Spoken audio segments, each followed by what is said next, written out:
विषय हिंदी के पाठ 5 चिट्ठियों की अनोखी दुनिया का पार्ट 1 हमने पढ़ चुके हैं, और जिसमें हमने देखा कि पत्रों को क्या क्या कहा जाता है, पत्रों की महत्ता, ज़रूरत और आधुनिक जो है संचार के साधन माध्यम।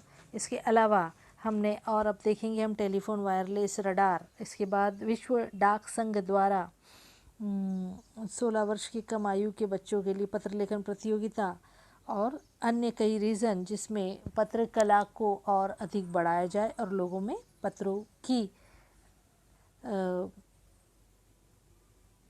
छवि आए। ऐसे आगे देखिए, आगे हम देखेंगे यहाँ पर एनवेलप और पत्र दिखाया गया है। उसकी अगली स्लाइड में एक पोस्टमैन पत्र देता हुआ और एक पोस्टमैन की छवि है कि जो बारिश हो या कुछ हो पत्र देना नहीं रोकता। इसमें भी हमने पोस्टमैन देखे हैं कि किस तरह से पोस्टमैन पत्र दे रहे हैं और अपने गंतव्य पर पहुंचने के लिए वो पत्र लेकर चल रहे हैं।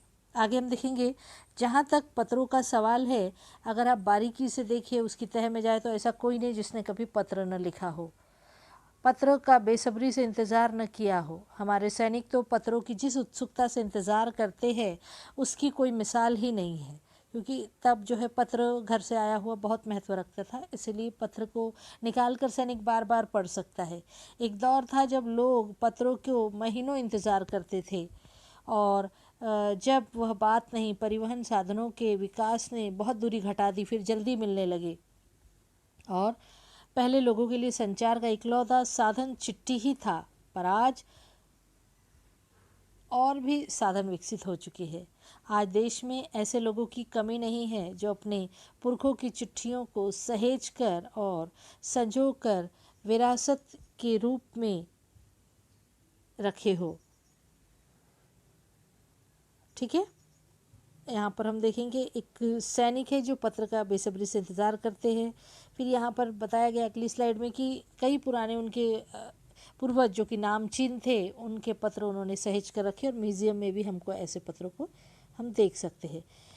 ये जो स्लाइड है इसमें हम देखेंगे कि post card, types of letters जो है वह, ये पोस्ट कार्ड है। पहले 4 आने या 25 पैसे को मिलता था, आज तो कीमत पता नहीं। अगली साइड है आपकी इनलैंड लेटर की, अंतर्देशीय पत्र, कुछ 1 रुपये या 12 आने में मिलता था पहले, अब इसकी कीमत अब मुझे भी पता नहीं। और ये एनवेलप हम रुपए देते हुए भी इसको यूज़ करते हैं, और इसमें खत भी दिए जा सकते हैं, इसमें राखी आती है, तो ये कोई चीज़ के हिसाब से भी एनवेलप की काफ़ी महत्व है। आगे हम देखेंगे कि जो बड़े बड़े लेखक, पत्रकार, उद्यमी, कवि, प्रशासक, सन्यासी या किसान, इनकी पत्र रचनाएं अपने आप में अनुसंधान का विषय है। अगर इनका राइटिंग और लेखन शैली अलग तरीके की है। अगर आज ऐसे संचार माध्यम होते तो पंडित नेहरू अपनी पुत्री इंदिरा गांधी को फ़ोन करते, तब पिता के पुत्री के नाम पत्र नहीं लिखे जाते। ये विशेष बात है कि उनके पत्र क्या हुए, इस लिखने की वजह से आज हम पढ़ पाते हैं कि किस कदर उन्होंने अपनी पत्रों में पुत्री को आगे बढ़ने के लिए प्रेरणा दी है। पत्रों को तो सहेज कर रख लेते हैं, पर एसएमएस के संदेशों को आप जल्दी भूल जाते हैं। पत्र की यही खासियत है। कितने संदेशों को आप सहेज कर रख सकते हैं। तमाम महान हस्तियों की तो सबसे बड़ी यादगार या धरोहर पत्र ही है, उनके द्वारा लिखे गए पत्र ही है। भारत में इस श्रेणी में राष्ट्रपिता महात्मा गांधी को सबसे आगे रखा जा सकता है।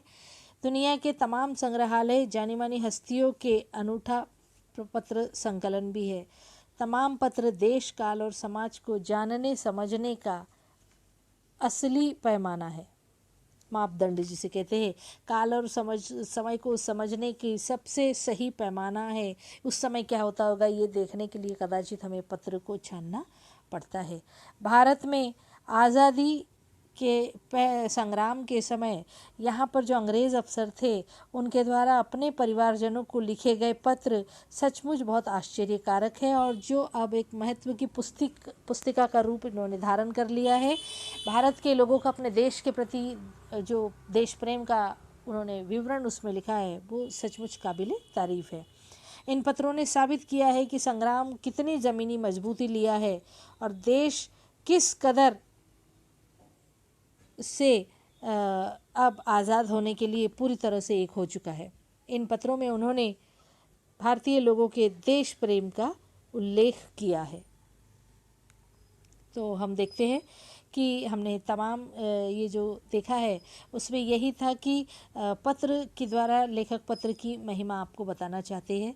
पत्र की अद्भुत महिमा है, सैनिकों द्वारा उसका इंतज़ार किया जाता है। पत्र किसी महान व्यक्ति द्वारा लिखे जाने पर वो एक संग्रहण बन सकता है। नेहरू द्वारा लिखे गए पत्र की क्या महत्ता है ये कदाचित मैं और आप नहीं समझ सकते, तो ये भी ज़रूरी है। तो इस तरह से लेखक ने बड़े बड़े लेखकों, पत्रकारों, उद्यमी, कवि, प्रशासक, सन्यासी और किसानों के पत्र रचनाएं, उनके प्रारूप और उनके विचार, आचार और व्यवहार को पत्र द्वारा बताने की भरसक प्रयत्न किया है। और इसके आगे वाले पाठ में हम लोग देखेंगे बच्चों, आगे वाले जो पार्ट 3 में, कि किस तरह से महात्मा गांधी द्वारा पत्र, क्योंकि ये पाठ उनके द्वारा ही है, उनके लिए ही है कि किस तरह से उन्होंने पत्र को सबसे अधिक लिखा है। धन्यवाद छात्रों।